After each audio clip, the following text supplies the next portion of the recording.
Want to go, pretty boy?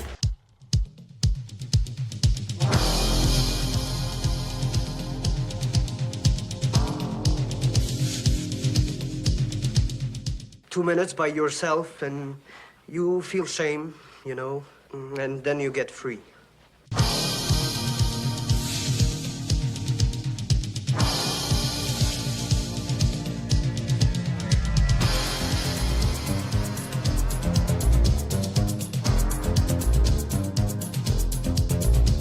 The only thing better than a glass of beer is tea with Miss McGill.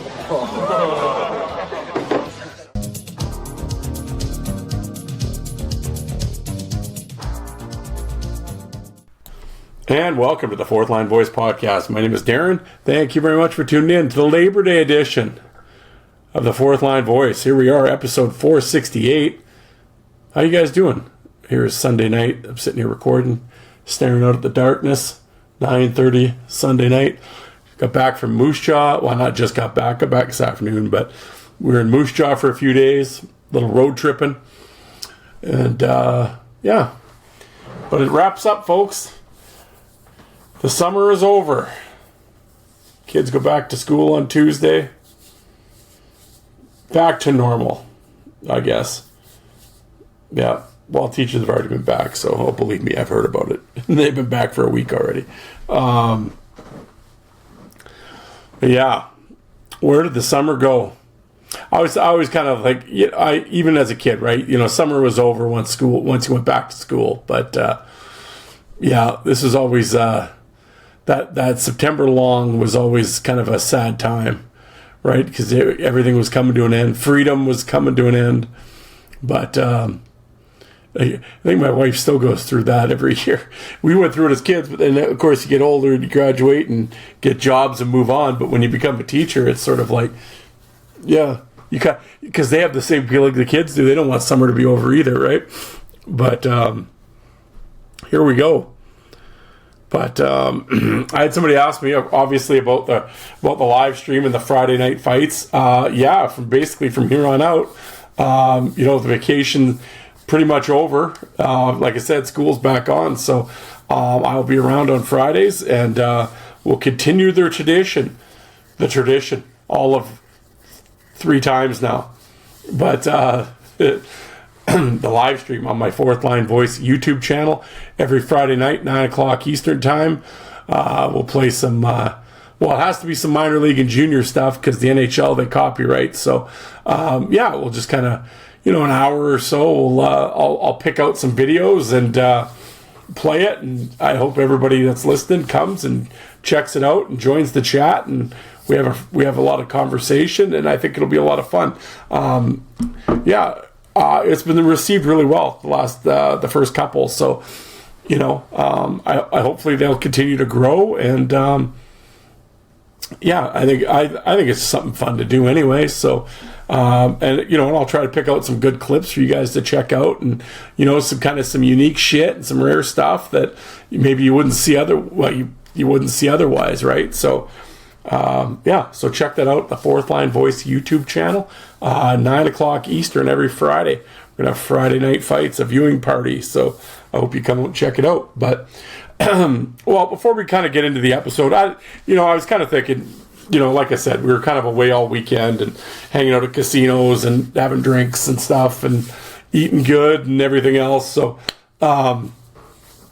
obviously I didn't put a lot of thought into the podcast in terms of what I'm going to be talking about today or anything, but I have a few things. Of course, as I'm heading back from Moose Jaw, I'm thinking, man, what a legacy the Moose Jaw Warriors have had, right? In the Western Hockey League, and who are some tough guys that went through Moose Jaw. So I'm going to give you my 5 toughest Moose Jaw Warriors of all time. I will do that in this episode. And also, of course, we have to talk about the Bob Probert Invitational wrapped up, the 7th annual. The trials and tribulations of that. We'll talk about that. Good times, of course. And of course, one of the things I did have while I was gone, and I got a message, I got a bunch of people asking me, what do you think? What do you think? What do you think? And of course, it's the Rajay Jackson thing, Rampage's son that went, cuckoo bananas in a pro wrestling match. Oh yeah. Oh, I have thoughts. Yeah, we'll talk about that too. And then I'm just, I got a few things that I talk about at Moose Jaw, but anyway, before we get into that, obviously, remember the Hockey Podcast Network? There's over 100 shows in the network. I'm on the original content creator side. Myself, Terry Ryan, old TR from Shore, TR, Ted Hitchcock from Shoresy, the Tales of TR. Terry Ryan, great guy. I believe this week he has Brad Brown on. Underrated Brad Brown, tough dude. Of course, they played in Fredericton together back in the day. Also, Coliseum Chronicles with my boy Joe Lazito out on the island. He does New York. He's a New York Islander-based podcast. Tremendous back. Why am I losing my voice all of a sudden? A tremendous back catalog. Strugwick, Fakota, Asham, Dean Ewan, on and on. Tremendous. Does a great job. Much like a teacher, Joe took the summer off. I believe, but he's been recording, folks. Don't you worry. He's going to be hitting us with some fresh jams here soon. And, yeah. So I look forward to that. Joe Lazito, Coliseum Chronicles. Also, if you're probably why I'm losing my voice. If you, I'm sure you're. God, what's going on? I was fine all day. Now what?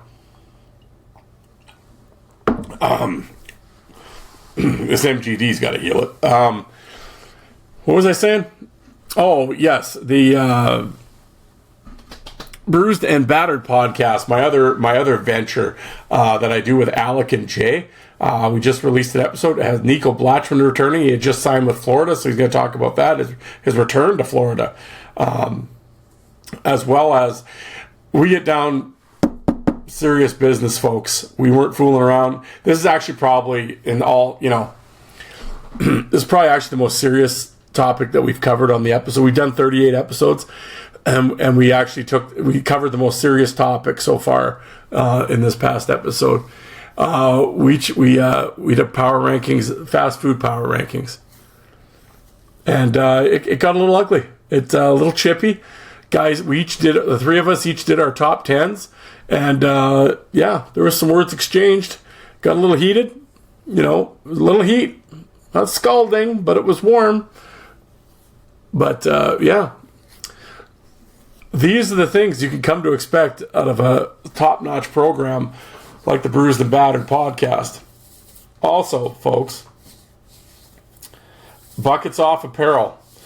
We have, I want to air quote, we've signed a deal. Yeah, it's on toilet paper. We signed it though.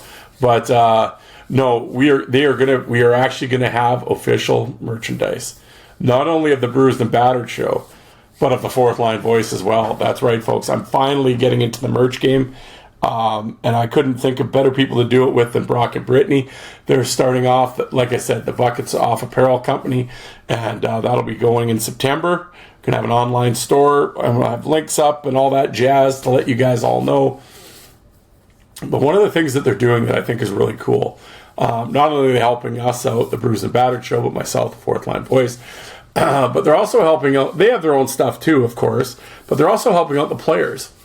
And there's going to be like Kyle Powell, minor league guys, fuck the NHL guys, minor league guys, Kyle Powell, Yannick Turcotte, that type of thing. And they're coming out with their own shirts. And all the proceeds of the shirts are going to go to the players.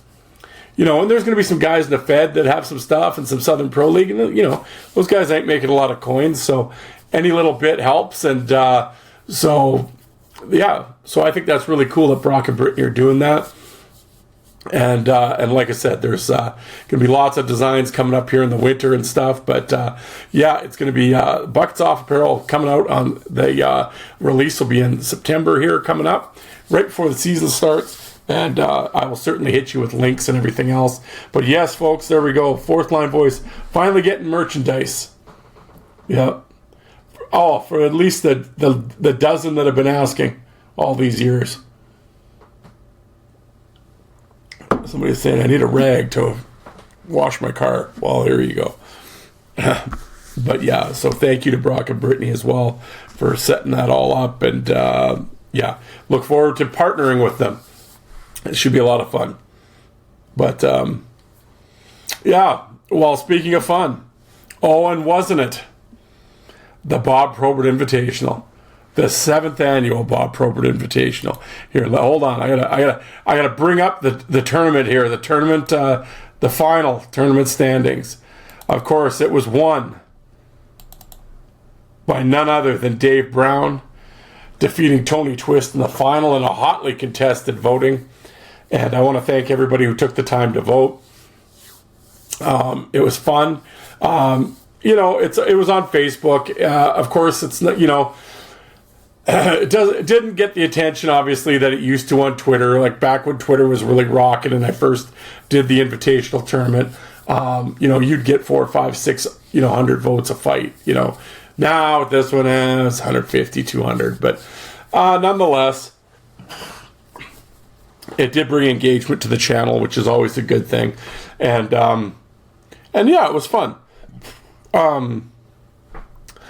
And like I always say with the tournament, and Joe always laughs at me because, like he said, I don't know why you do this to yourself, but and I will say, for the most part, most days I'm okay with it. I just kind of, whatever, I go with it. But every once in a while, I get in a mood and I start getting irritated with the comments, and I try not to let it bother me. Yeah, am I keeping you up too? I try not to let it bother me, but yeah, it's, well, I'm not going to lie, it's hard, right? Because it's like, to ignore stupidity gets hard sometimes.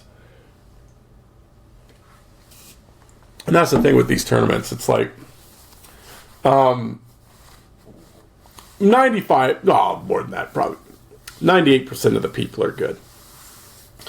But it's funny because the 98% of the people can vote and have comment and have like normal discussions and have good back and forth and everything else. It's the 2% that it's got to be the jerk offs, right? And it's funny. The 98% of the people, like I said, it's like with the show, right? You do a great show. I love the tournament. I do that or whatever. And that's cool. You love hearing all that stuff. But for whatever reason, if you get a bad review or someone shit talks the invitational tournament, that you out of 1 out of the 100, you'll remember that one person. The 99 other complimentary things you won't remember, but that one you'll remember verbatim the bad review or the guy that complains about the tournament. I don't know. It must be human nature, I guess. But like I said, well. Overall, it's like I said with the tournament. I guess most of the fights actually kind of went the way I thought they would go voting wise. And it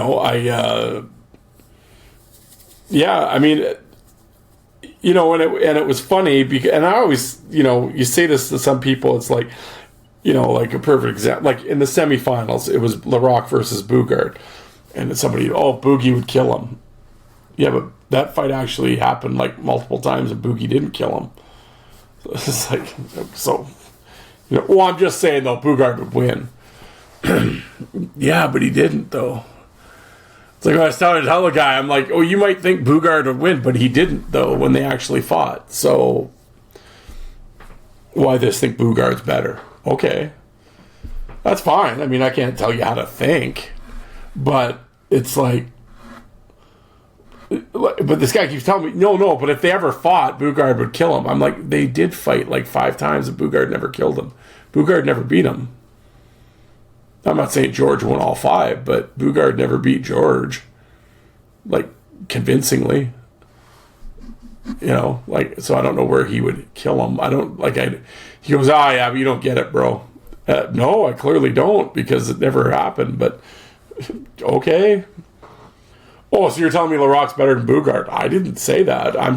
You brought up the fact that Boogaard would kill him. I'm telling you they fought multiple times and Boogaard not once killed him. So I don't know what else to tell you. I'm just telling you what happened in real life.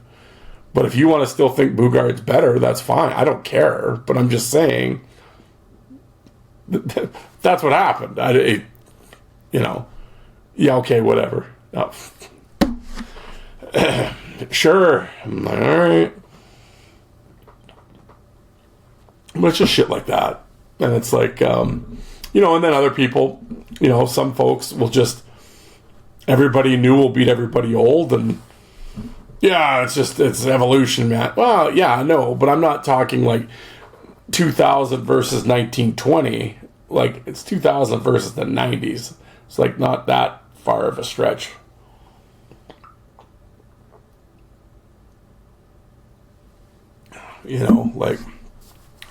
But again, all right. But yeah, I mean, like I said, overall, I always enjoy doing the tournaments and stuff, but like I said, every once in a while it gets frustrating. But and the biggest one that always is where is. It's like, fuck, like, who cares, man? It's like 64 guys. Like, I kept finally telling guys, we could play the Where Is game for 200 guys. Like, can you not just vote and talk about the fights that are happening and just have fun with it? Like, why do I have to fucking hear it? Like, the one guy's bitched to me about, well, clearly whoever came up with this doesn't know anything. Oh, so I just said to the guy, well, then regale me then with all your knowledge. If I'm so fucking clueless. Well, anybody that knew anything would have Dave Richter in this. I'm like, oh, okay. And then he's like, do you even know who Richter? Yeah, I know who Richter is. Yeah. Yeah, no, I mean anybody that has like huge wins over Kelly Miller and Dan Frawley should be at least considered. Like, fuck, what are we doing?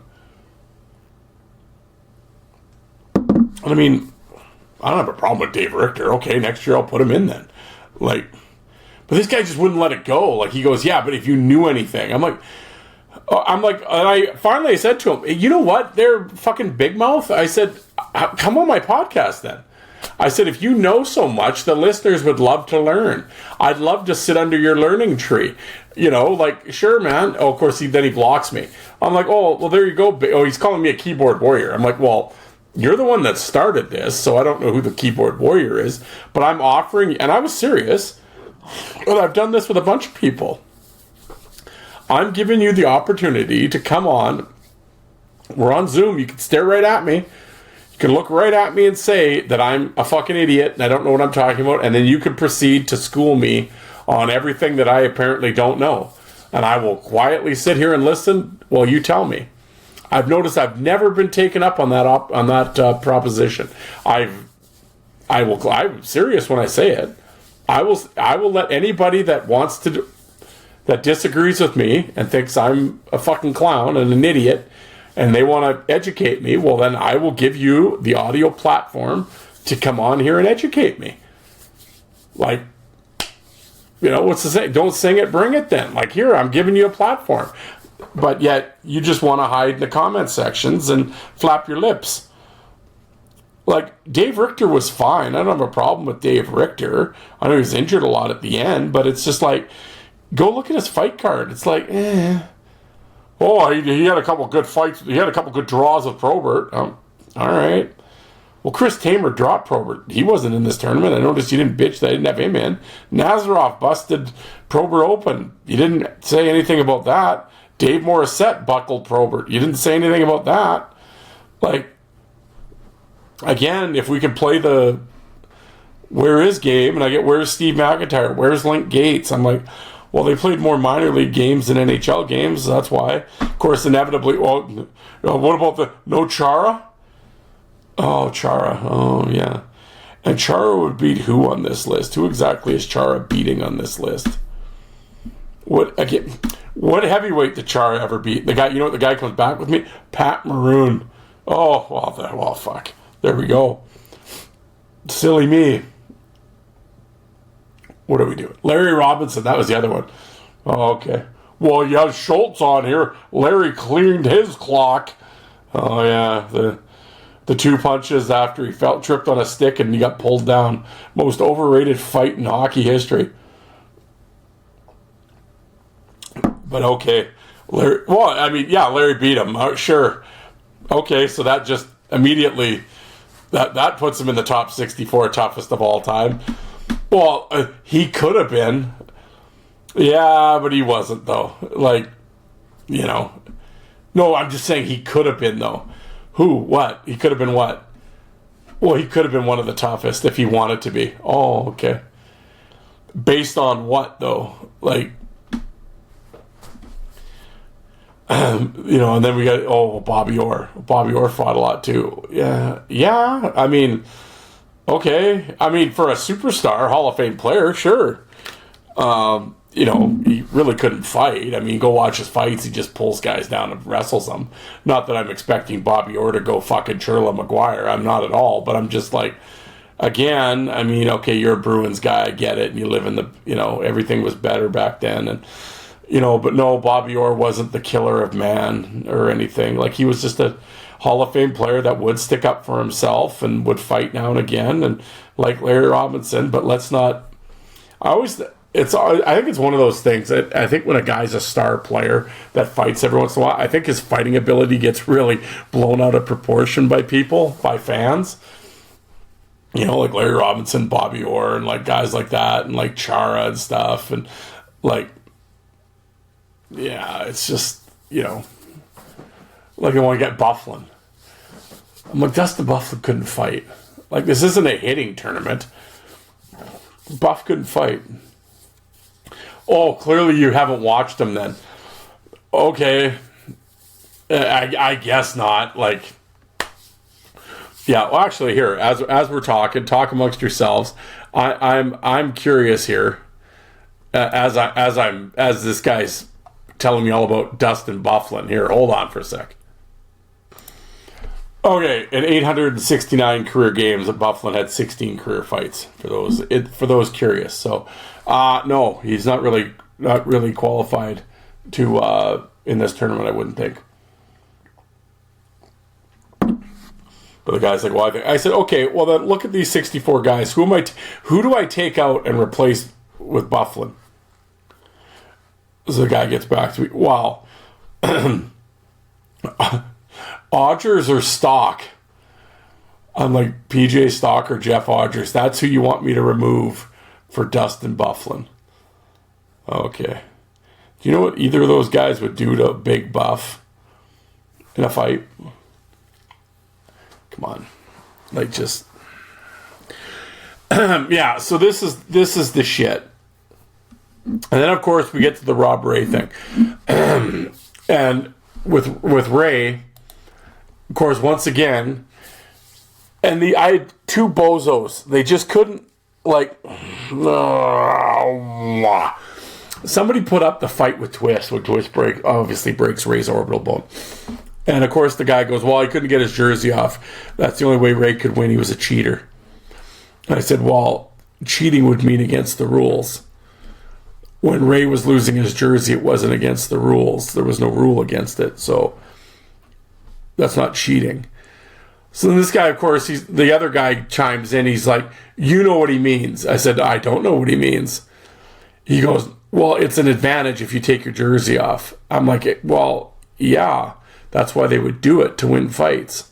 Like, yeah, that's cheating. Okay, again, I said, is English your second language? Like, cheating means, if you look up the dictionary definition of cheating, means against the rules, does it not? Yes, obviously, he puts.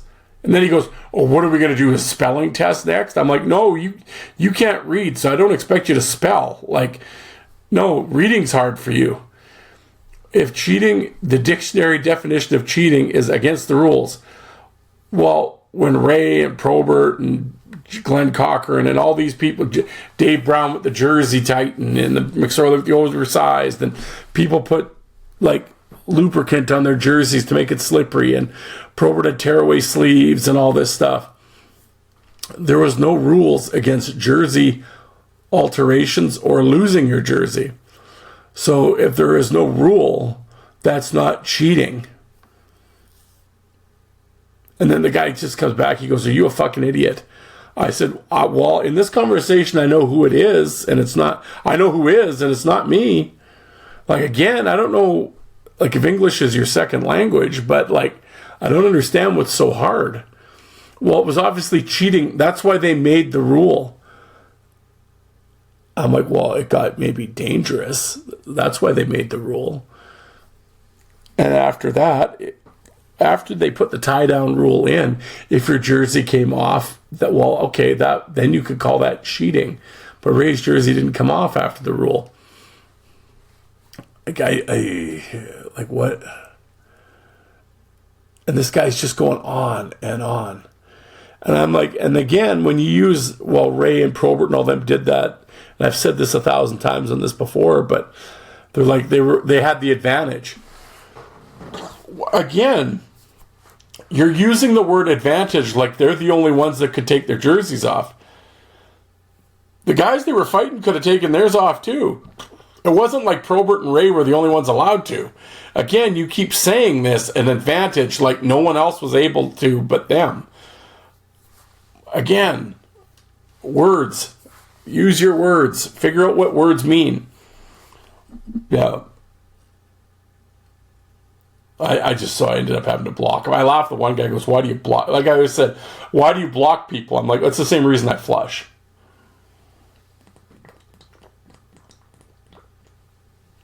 It's like, why does anybody need that stupidity in their life? But anyway, so Dave Brown was the winner. How many times is that? He won the 6th one. He won the 5th one. Okay, so Brown's on a three-peat here. 5, 6, and 7. Brownie, 3 in a row. Who did he beat? Twist this time? Who did he beat last time? Oh, he beat Twist last time, too. That's interesting. Twist, LaRock, McSorley, Brown. What was Grimson this time? He beat Twist last time, and he beat Joey Koser in the 5th one. Brown beat McGrattan to get to the final, and Koser beat Grimson to get to the final.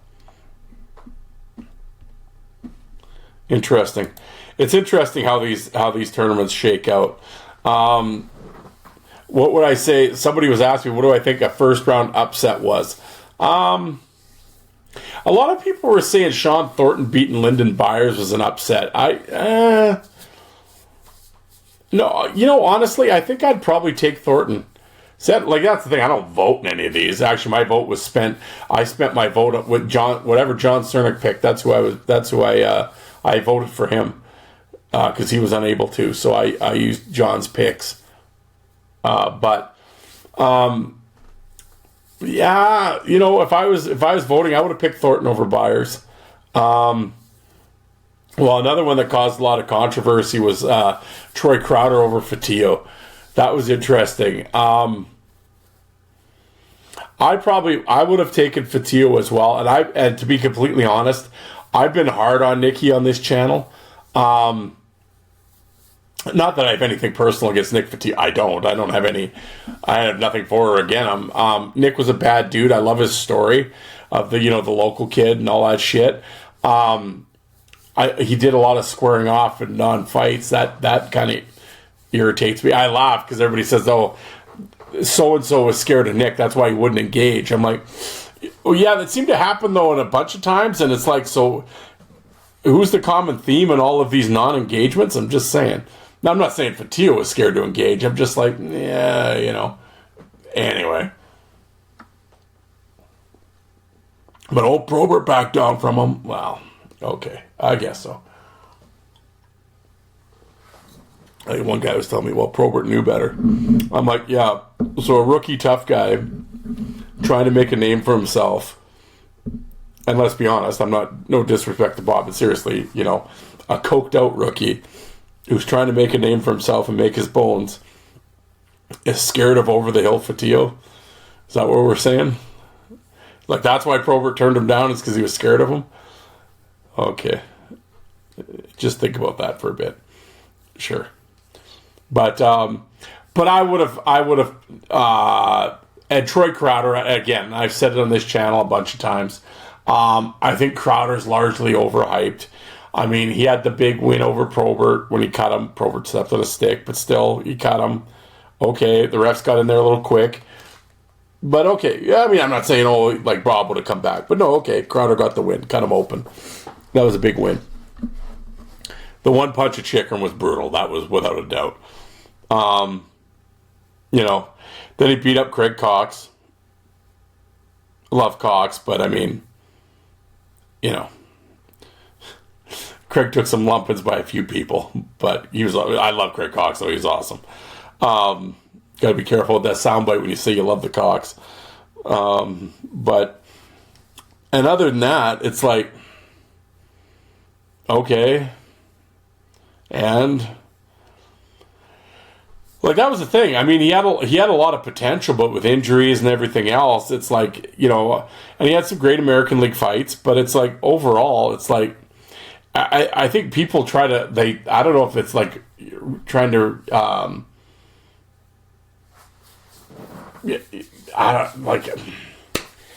revisionist history, because it's like, I'm not saying he wasn't any good, he was fine, but it was like, okay, but who else did he be? He got dropped by Kimball, he lost the Probert rematches. I mean, you know, he had, you know, is Tony Horacek a big win? Like, he didn't beat Berube, didn't beat Byers, didn't, you know, like, it's just, you know, and then after the Detroit and the LA thing, it was just, you know, not much is happening. So, and again, I'm not trying to knock Troy Crowder, big guy, had the potential, but just the injuries, right? Injuries and mentally, he was never really into it, and he's admittedly said that a bunch of times. So,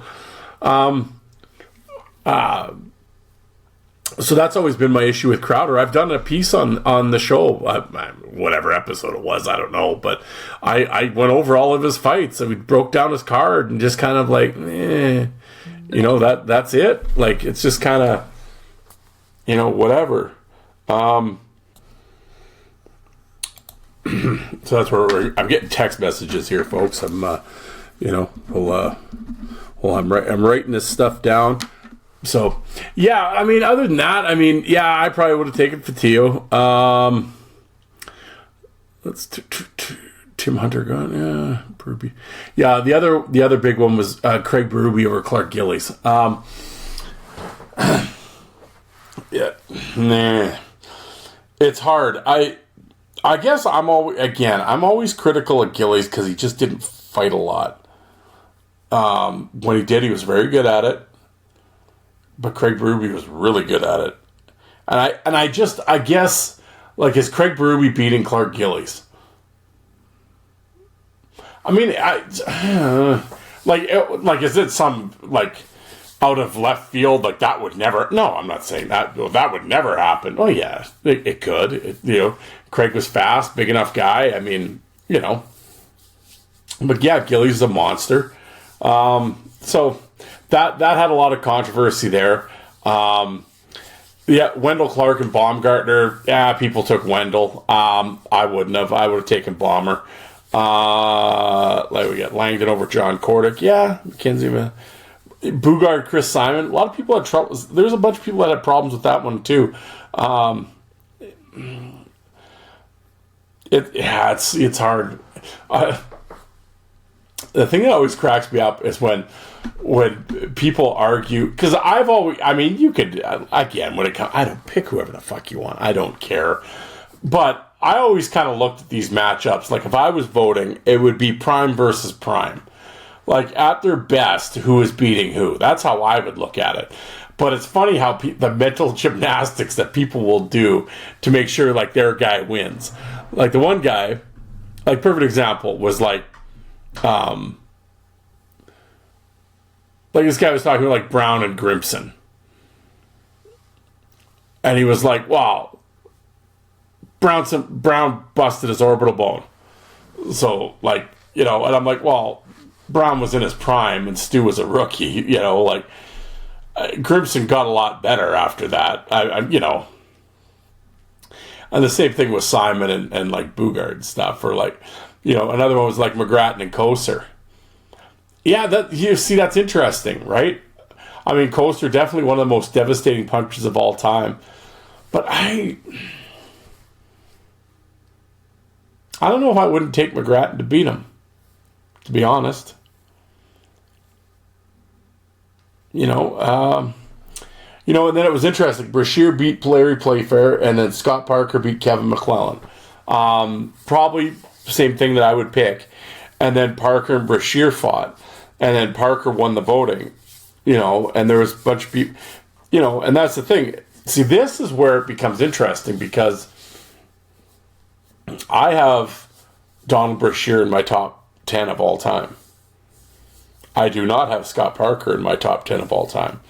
Although, when Parker and Brashear fought, contrary to Tony, who was arguing with me, there was never a clear winner in any of the 5 fights that they had, in my opinion. So, when you view those fights, you could say, well, Parker was every bit as good as Brashear. I don't think so. Now again, and like, hey, if we're gonna play the favorite, that pains me to say it because I love Scott Parker. He's one of my favorite fighters of all time. I don't like Donald Brashear. I was never a Brashear fan, but since day one of this show, I have always given Brashear his respect and his props. Like, to me, he's a top 10 guy without a doubt, probably top 5, depending on my mood. You know, and that, believe me, that pains me to say because I was not a fan. But it's interesting in how these matchups go because sometimes it might be how you view them overall. Because Brashear played a lot longer than Parker did too, and had a lot more fights, etc., etc. So it's like, okay, longevity as well, right? That plays a factor in terms of like all-time rankings, obviously. But when they actually fought head-to-head,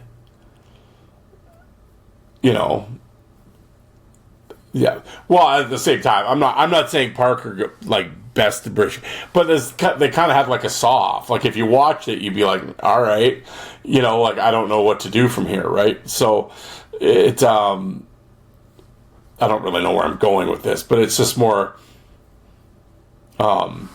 It's interesting, like individual rivalries or series of fights between certain guys doesn't necessarily mean like the outcome is like their all-time best, right? Like or where their all-time ranking is I guess that what I just say makes sense. I'm not going to stop it and go back, but did that make sense? I don't know. You know what I'm saying? Individual series just is different than overall rankings, career rankings.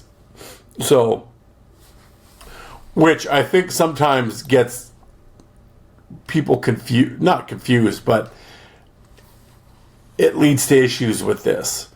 Because it's like and then like certain guys' styles, I think, would just match, because it's like anything. That's what they always say in boxing, right? Styles make fights. Well, yeah, there's just certain guys that just match up well against others. But if you look at their entire career, the other guy probably had the better career and the better record, if you want to go by air quote fight record.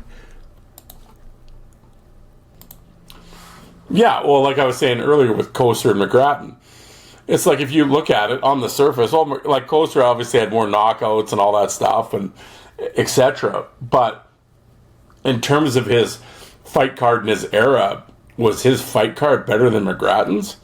Like, no. You know, so it's like, and again, I'm not saying McGrattan's better than Kosar, Kosar better than McGrattan. I'm just throwing that out there. You know, so you can see where the problem becomes.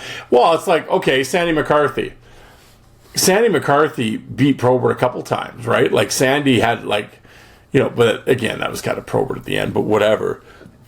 So this is like, well, Sandy beat Probert. So does that mean Sandy was a better overall fighter for his career? No, because Sandy's window was really small, right? But for those few years, he was the man. You know, see what I'm saying? So, yeah, it's just interesting how it goes.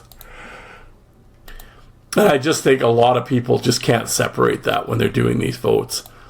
But regardless, we had to get there. Who did Twist beat here to start? Twist beat John Scott. Then he beat Sean Thornton. Then Dave Schultz. Then Marty McSorley. That's interesting that McSorley and Twist never fought. It's just surprising for the length of their careers. They just never met. And then Twist met Grimson in the semifinals, and then he lost to Brown in the final. And Brown's road to the final was his first fight was against Wade Belak, and to me that's a tough battle right there. I think Wade could have done a prime Wade Belak would have done well against Brown. I'm not saying he would have beat him, but he would have been fine. He would have done fine against Dave Brown. And then Cam Jansen. And then Brown beat Scott Parker. And then Brown beat Ben Wilson. There's another tough battle. A couple Flyer brothers. And then Brown beat George Laraque in the semifinal beat Twist in the final. Now, would I have Brown beaten Laraque? Like somebody said, well, Brown could get off early, you know.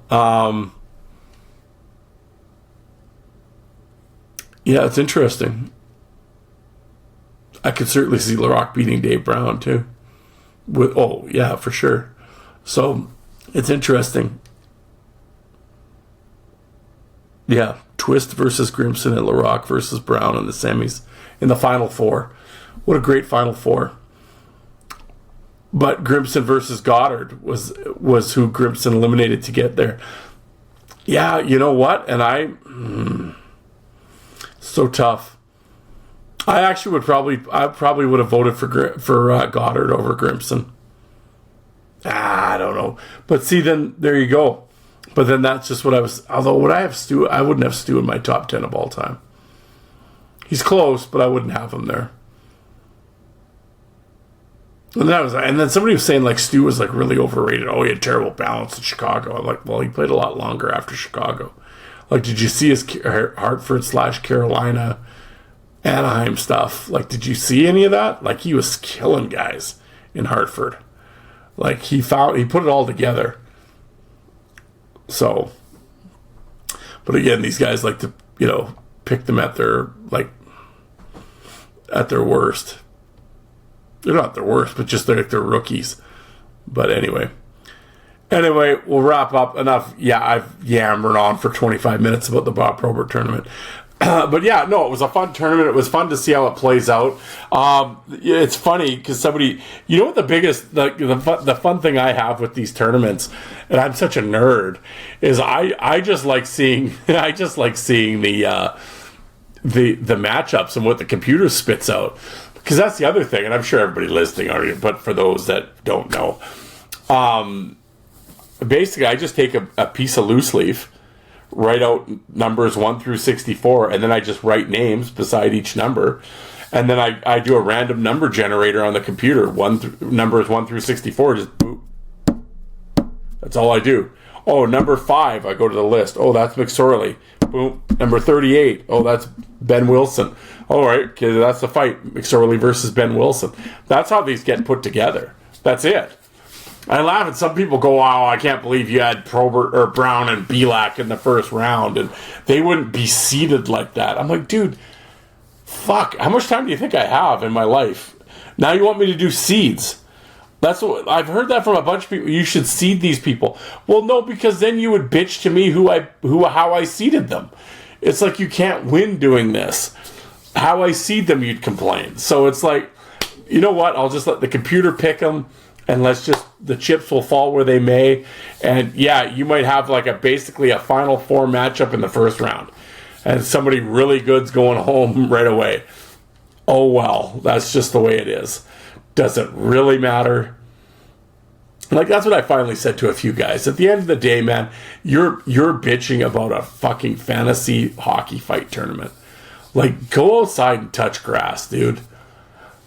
And I think that's the main takeaway from all this. At the end of the day, it's like I said, and I think I might have mentioned this in the last episode, but I'll say it again. But it's just like, for those, and I'm sure some of you jerk offs are listening. They're, like I said, these are the same guys that when you go and like, as a moderator in these Facebook groups and stuff like that, I can go back and look at your posts. These people offer nothing to these groups, these Facebook groups that they're in. They're in hockey fight groups. They offer nothing. They never create a topic. They never post pictures. They never post a video. They never create a tournament. They never create anything. Their whole thing is they just comment. And there's a couple guys I read. Every comment they put was bitching about something. This guy sucks. That guy sucks. Who would do this? Blah, blah, blah, blah, blah. It's on and on. Like, just bitching. And I'm like, I guarantee you're the same asshole at work that just, you're like fucking Eeyore, dragging your kite behind you. You're like the cartoon character with the black cloud over your head raining all the time. You're just fucking miserable about everything. And I get it. Life isn't fucking rainbows out your ass and lollipops and everything else. But Jesus Christ, can we have, like, really? Like, again, it's a fantasy fight tournament. Yeah, I get it. Dave Richter's not in it. I get Craig Cox isn't in it. Sorry I missed Bob Gassoff. Who cares? Hey, you know what? Maybe why don't you do your own 64-man bracket then? And it'll be so much better than mine, because apparently I'm clueless. So you make your own bracket and let's all vote on it. And you can do all this and go dig up the hockey cards, and you can make the graphics every day when you get home from work. You can Photoshop the graphics and post them and try to get people to vote and try to get everybody in the different Facebook groups involved. Please come to my channel and vote, blah, blah, blah. How about you do that? Oh, no, you'd rather just not do anything and just sit in the comments and just bitch about shit. Okay. And again, I realized I don't have to do this. It's all my own. I get it. I'm not. Yeah, if I want to do this, I just wouldn't do it. If I didn't do this, I could avoid all the bullshit in my notifications. I realize that. But there's two reasons why I do the tournament. And the only two reasons. One, to be completely honest, it's engagement in my channel to get more people to follow me on social media. I.e., more people will listen to my podcast, will go to my YouTube channel. That's why I do this. It's like a billboard for my channel. I'm a content creator. Believe me, that pains me to say it. But for lack of a better phrase, I'm a content creator. So, i.e., I have to create content. But that's how I bring traffic to my site. If they're, this Fourth Line Void, this is a really fun tournament. I like, look at this guy's page. He puts cool pictures and videos up. Let's follow him. Oh, he has a podcast. Let's hear what he has to say. So that's the thing. So I'm hoping people listening to this right now are from the Bob Probert Invitational, and that's how you heard of me. And that's how you start following me, and that's how you're listening to this show. Probably not listening anymore, because, don't worry, the episodes are usually better than this. I just came back from a long weekend, and I'm trying to get people content, but I'm not saying this. I'm pretty sure this is the 5-star fucking classic, this episode, but we're talking here. But no, I just want engagement, and that's why I do these. Second, it's supposed to be fun. Like, I love when Chris gets in there, and Steve, and these guys, and Tony, and Joe, and everybody, and Napes, and I missed Napes this year. He wasn't in there, but Dave's a busy dude.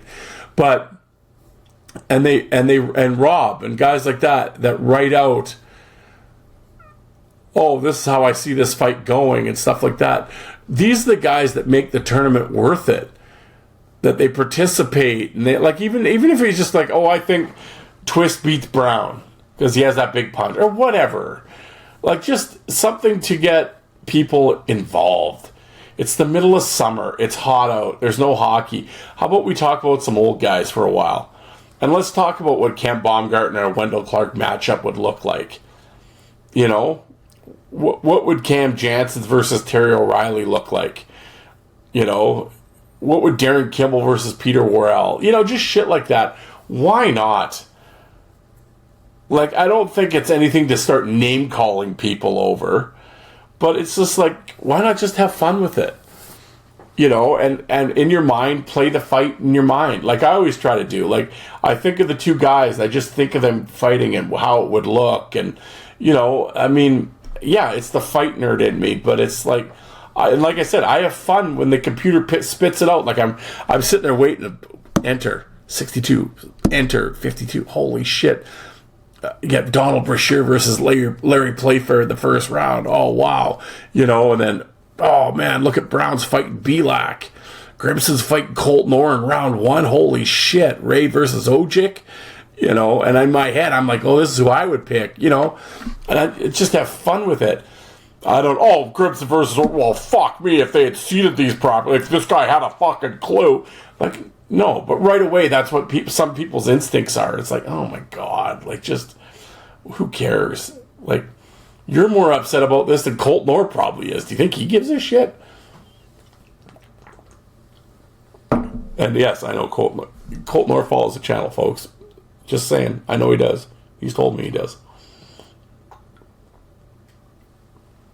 So shit like that. I don't know. It's just... Anyway, I'll get off this topic. I've talked for like a half an hour about the Bob Probert Invitational. But I do want to thank everybody that took the time to vote. Everybody that took the time to do like Rob and Steve and all you guys that took the time. I'm not going to cite everyone's name. And if I missed you, it's nothing personal. But thank you very much. You make this the reason why there's 7 of them. Oh, because believe me, after the first one, I was pissed off with people, and it hasn't changed after 7 of them. And I've done minor league tournaments, and I've done other tournaments that people power forward tournaments, defenseman tournaments. I used to do them all on Twitter just to get engagement. And like I said, 95% of the people were great, but you remember the 5% that were a pain in the ass. And like I said, it's and most of the time I'm fine, but every once in a while it does get discouraging. And it's just why? But that is another question for another day. Okay, yes. As I was, like I said, I was heading to Moose Jaw. I was thinking, man, Moose Jaw Warriors, they've had some tough guys over the years. So I kind of went to Hockey DB, and I'm like going through because they looking at their all-time roster. And it's just like Jerome Bouchard and Bolio, Greg Batters, Buckberger, Derek England, Jordan Fladell, Riley Grantham, Lane Manson, Jeselowski, Mike Keane, McElrath, McKenzie, Ken Patzak, Staniforth, Rob Tremblay, like Roman Vopat, lots of guys there. Like I said, rich history in the old Crush Can and Moose Jaw. Oh, what a tremendous rink! But somebody asked, if I had to do my top 5 Warriors. Well, I wouldn't even say top 5, just like the 5 guys that I think of like Moose Jaw Warrior toughness. I mean, I don't know. I got to throw my boy Stanley in there. Can't stand a fourth, because that's who I kind of grew up with, like in that early '90s. Because he comes as always battling Raider and like Rhett Tremblay, and yeah, Staniforth was just like enemy number 1, like back in the day, always starting shit. 300 minutes in his second year. He had the 2 big years there. Was one of my very first guests on the Fourth Line Voice show back when I had my own fourthlinevoice.com. He was a great guest. Great guy. I've got to know him a little bit over the years. Great dude. I hope he's listening. He's retired from I always used to say, for all your tire needs, go to Fountain Tire in Lloydminster. Again, he was the owner operator. He has retired. Good on him. Young to retire. He made his money and got out. Good for him. But can't stand a fourth. I got to say Dylan McElrath. I got kind of a newer age guy, but he put up some good pims. Was a real high draft pick by New York. Never really got a shot with the Rangers, but McElrath's been a bad dude in the minors. He's won 3 Calder Cups with the American Hockey League. But yeah, real tough guy. Love Dylan McElrath. Derek England, I would say. He was a real tough dude, kind of that early 2000s vibe. Really came into the NHL strong, too. But he battled it out in the East Coast League for a while, the American League. Yeah, old Endo, and then really found a home in Vegas, and yeah, and he had really toned down the fighting at that point. But when he first came in the NHL with Pittsburgh and shit, yeah, Angle was a bad dude. But in the minor or in junior, absolutely.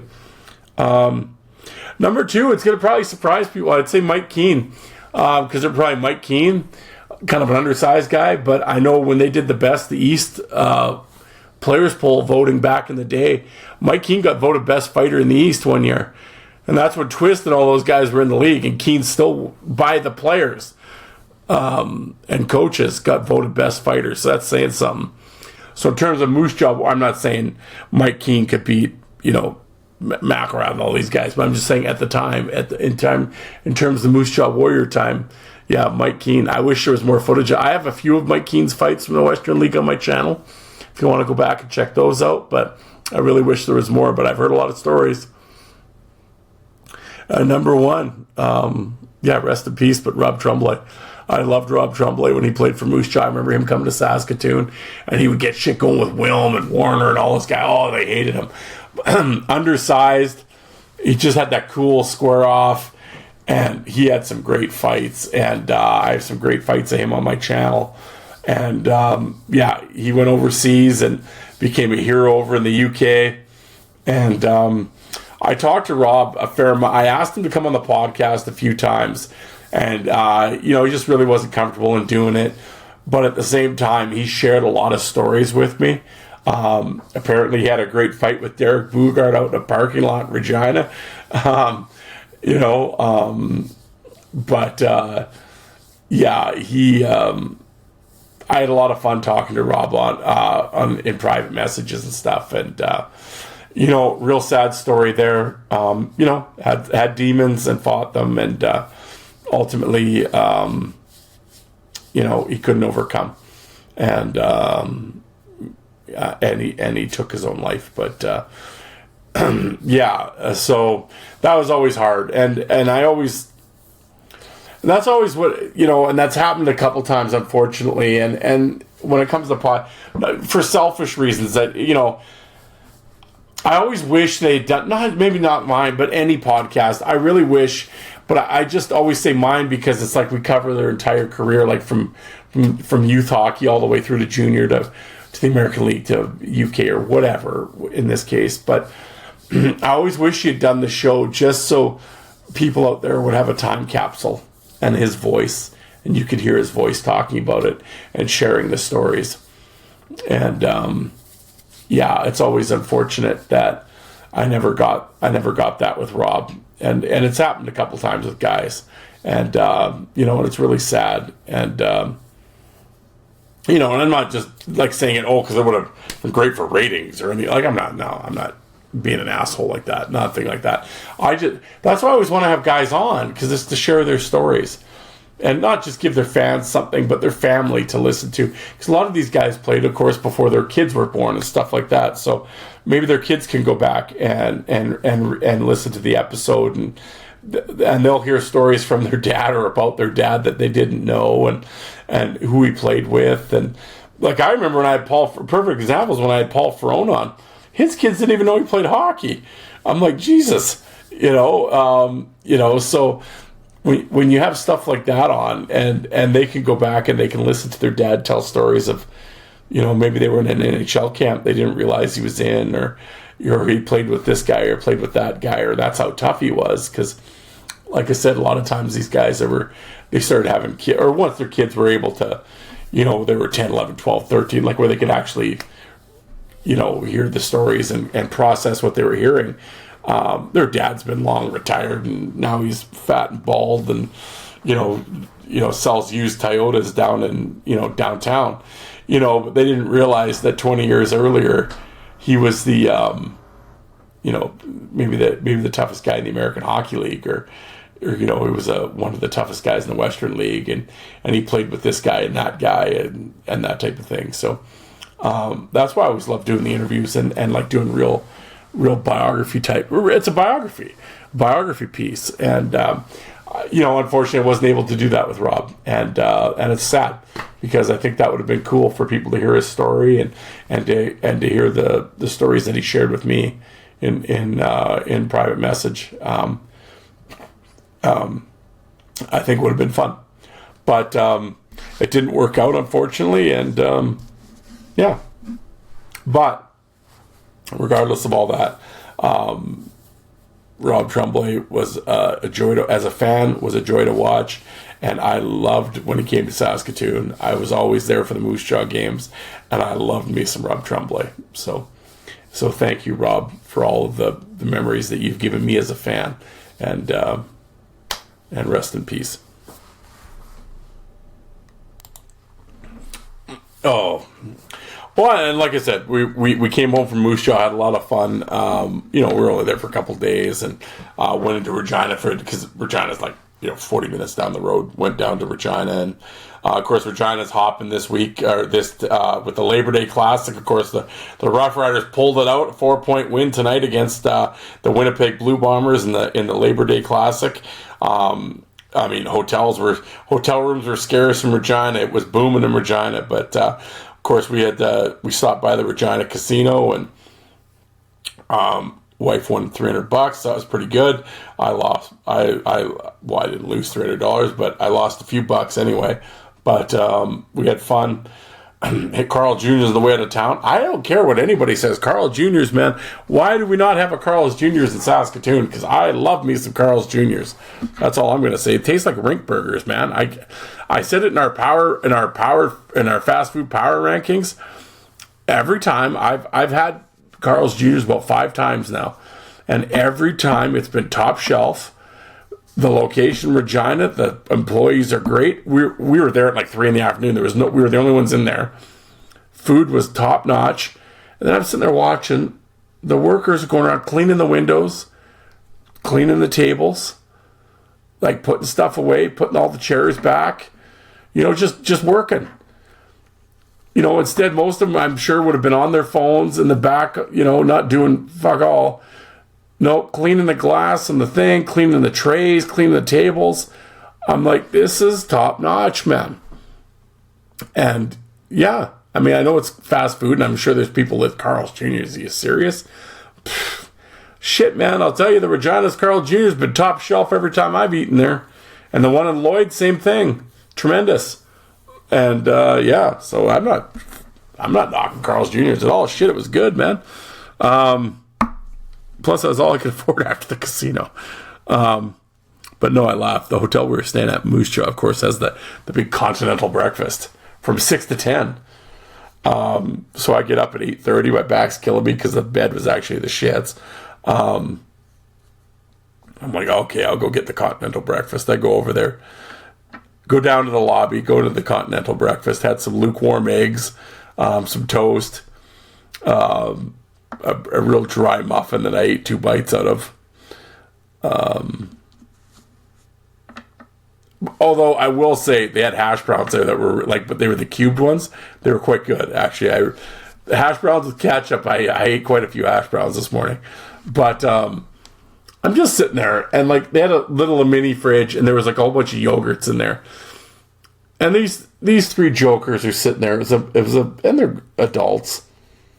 2 guys and they look like and a female. They looked like they were there on a business because they were kind of talking. Not that I was eavesdropping, but they were kind of sounded like they were talking about work.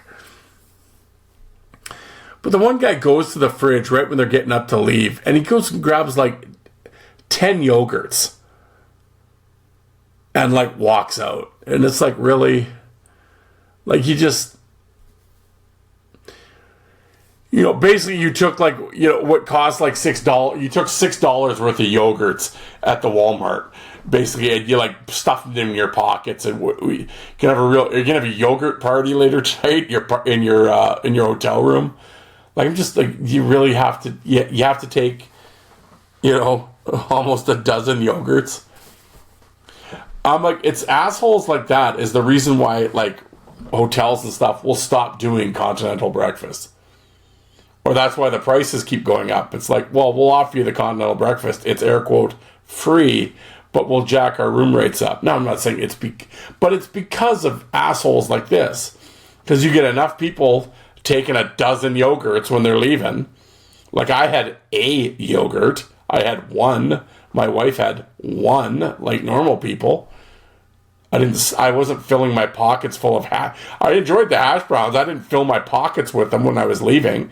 I didn't go get a to-go bag and just dump the whole container of hash browns in there with a couple fucking ketchup packets. It's like, why do fucking people have to be like this? Like, just, what are we doing? Like, are you that hard up? You gotta steal yogurts from the friggin' continental breakfast? Like, yeah. I don't know. You know, and then I'm just watching these people. It's like, then and this other table, they just like get up and leave.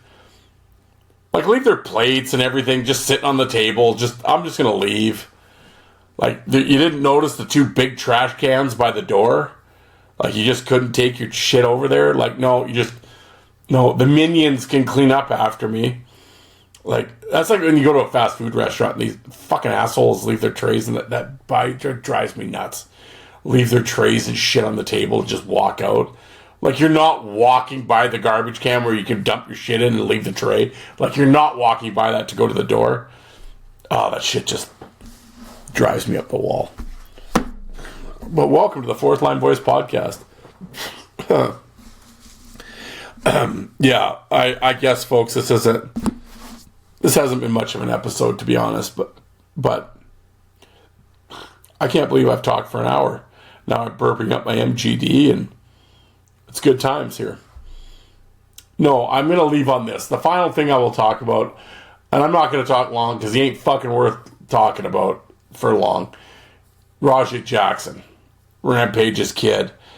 That I'm sure everybody has seen the viral video of him kicking the shit out of the fucking wrestler. That he picked up, he jumped into the ring, he scoop slammed the guy, and then proceeds to mount him and punch him. Well, as he's unconscious, land, 20 punches to his face. Ended up knocking out his teeth. The guy choked on his teeth in his own blood. Finally, someone from the back, some wrestler, comes running in and tackles Jackson to get him off the guy.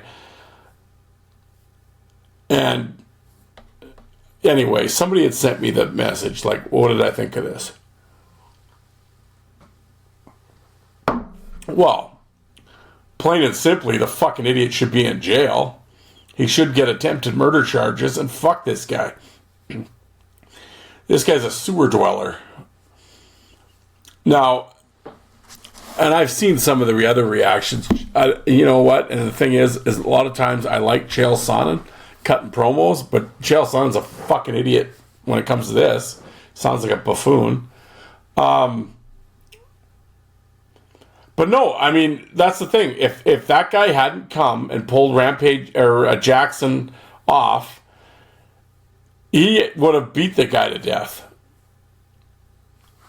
And then, yeah. No, he should be charged. And he is a menace.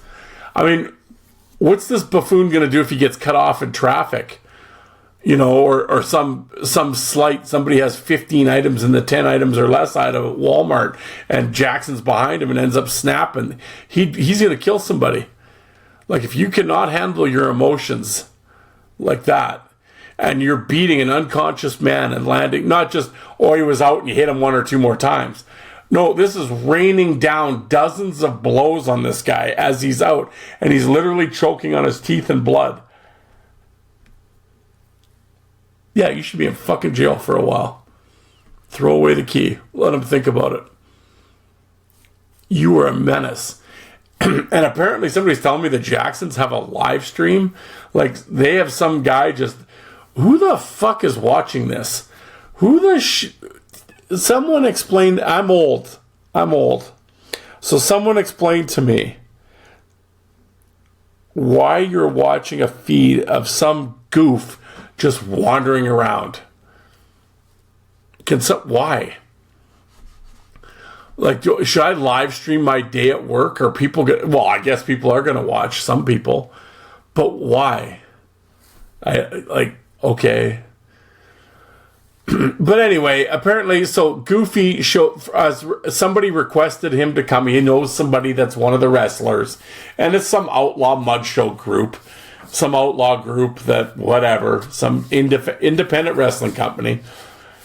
And he knew one of the guys apparently, or they invited him. So he shows up, and they're in the back. And when I mean the back, they're in a parking lot, sitting on lawn chairs with folding tables, and there's beers around. So like a real professional outfit. Like I want to get in the ring and give my body to a guy that's had, a fucking dozen Coors. But again, okay.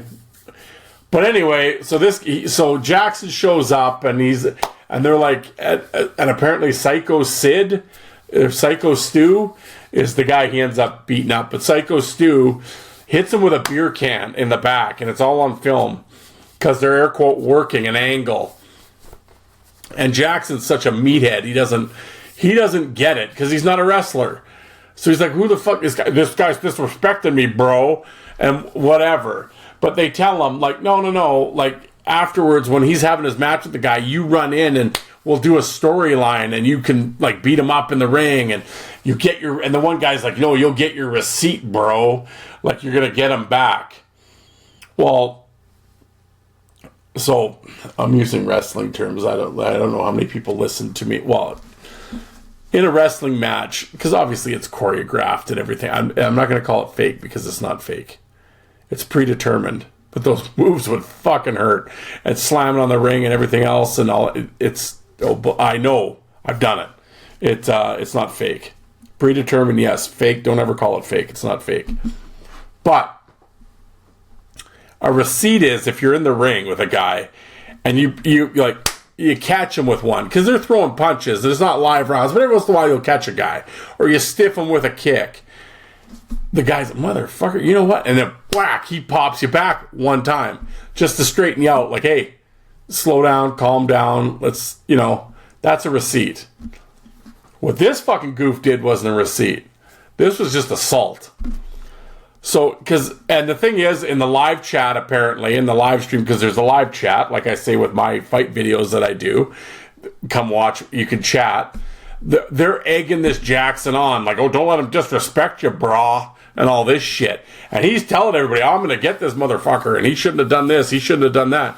So anyway, Psycho Stu or whatever, he goes out and he's having his match against whatever. Well, Raja Jackson slides in underneath the ring, and he grabs Psycho Stu, and he picks him up, and he's going to go, and he does it's not a suplex, but it's like he slams him. Well, immediately, whack, Stu's head bounces off the canvas and I think knocked him out. He was knocked out on impact. Well, Jackson proceeds to get on top of him and ground and pound him and rain down like what? That's all you hear. Like legit, not working punches, legit shots. Like I said, he knocked out the guy's teeth and the guy started choking on his own blood. And of course, the ref's sitting there like, he's like, is this part of the show? Like, he doesn't really know. No one's breaking it up. Like, the other wrestlers in the ring are like, what the fuck? Like, okay, that looks kind of stiff, brah.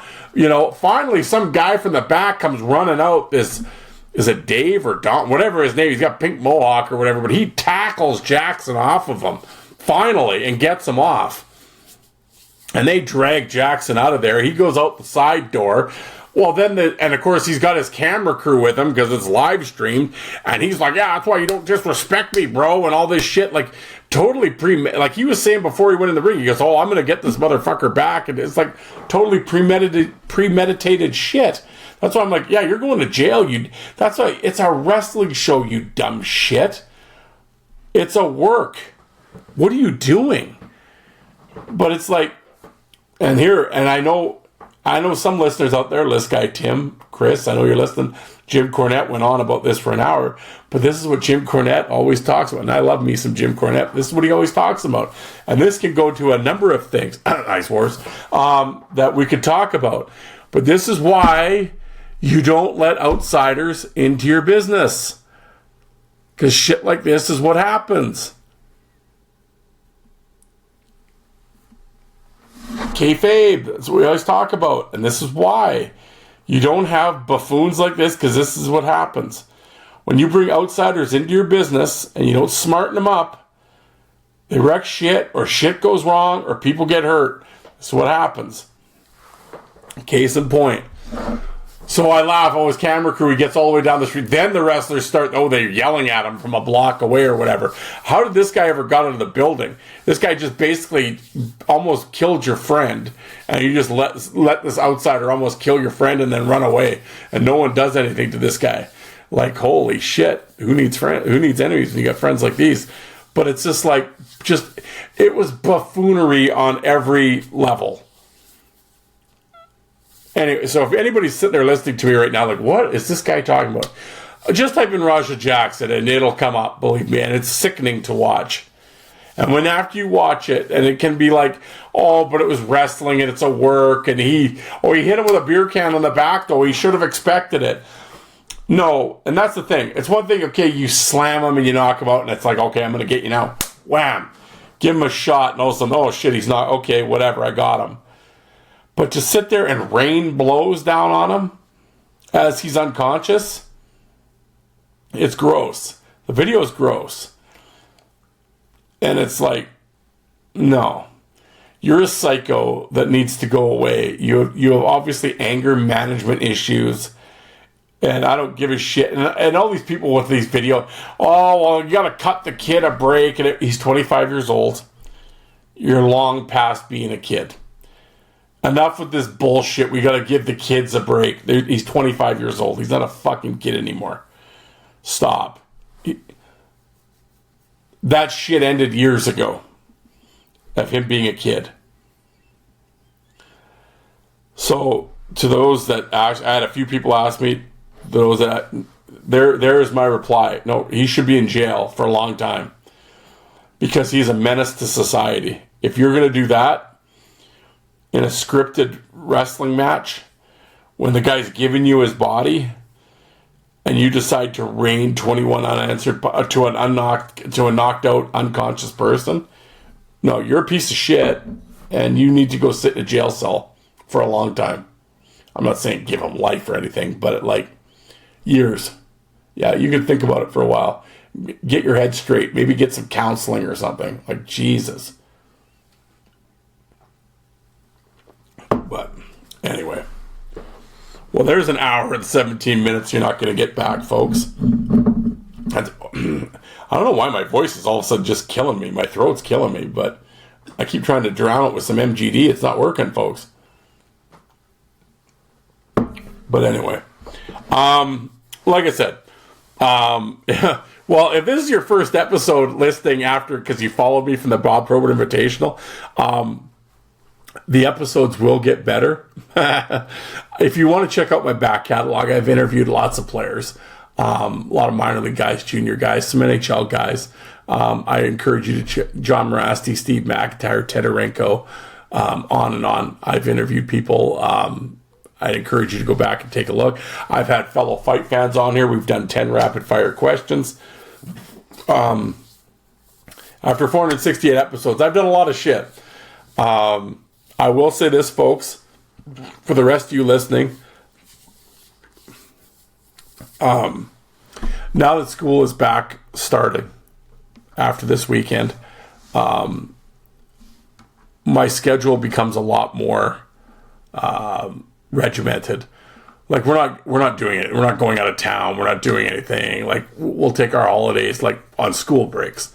Like, my next big vacation will literally be in February.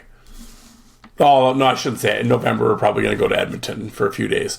But my next big vacation will be in February on the school break. We'll go to Las Vegas like we always do. That'll be my next big break. But other than that, no, we'll be around. Because I don't have kids or anything. So I'll be around on the weekends and stuff like that. So I will have a lot more time because now my wife is working and, you know, she's got shit every night and everything. I could set up interviews with people. I have some interviews in the fire. I know I keep saying that, but I do. I've talked to guys. I've reached out on the weekend here and talked to a few guys, setting stuff up. I'm not going to throw out names, but there will be interviews coming. So bear with me, folks. In the meantime, like I said, I plan on live streaming on Fridays, 9 o'clock Eastern. We're going to do fight watch-alongs. I encourage you to please stop by the channel. join in the chat. It'll be lots of fun. Bruised and Battered, we just started a YouTube channel. We have some really exciting ideas for that we're going to do. So please subscribe. Bruised is BREWSD, like the beer Bruised, and Battered. I think this winter is going to be a real big winter for the Bruised and Battered show. We have a lot of we have some cool stuff lined up. We have some cool ideas. And I'm really looking forward to trying them out with Jay and Alec, and we'll see if they work. And much like Fourth Line Voice, I have some good ideas there too. Really, this live streaming thing could be pretty big. Not big like, oh, it's taking over the world, but like people tuning in and becoming like a regular Friday thing that I think people could have a lot of fun with, and I think it'll really grow the channel. And I have some other ideas that with the Fourth Line Voice channel that I want to do that I'm really looking forward to trying out. So that'll happen here in the fall. So and as the weather gets colder and people stay inside, we'll come up with some more stuff to do online for you. So please follow me on social media, Fourth Line Voice on Facebook as well as Instagram. I'm getting there slowly, folks. I'm trying to get better at Instagram. I was going to say Twitter, but I'm really not on Twitter that much anymore. Twitter sucks, but I do still have a Twitter account, but But Facebook is where I do most. I'm an old man. Give me a break. Facebook's where I do most of my stuff, but I am getting into Instagram. But and then, of course, the Fourth Line Voice on YouTube. Like I've said, I have 2,500 fight videos on there. Go down that rabbit hole. There's lots of stuff for you to check out. If you're listening to this show on Spotify or iTunes, wherever it happens to be, the star rating at the top, if you could rate and review the show, I'd greatly appreciate it. It helps us out in the algorithms. And please download Don't Stream, because that's how we get paid around here. So that would be outstanding. But anyway, folks, that is it for tonight. I will try to do better next time. But enjoy the rest of the long weekend and back to school and all that fun stuff. And we will talk to you guys next Saturday. Thanks, everybody.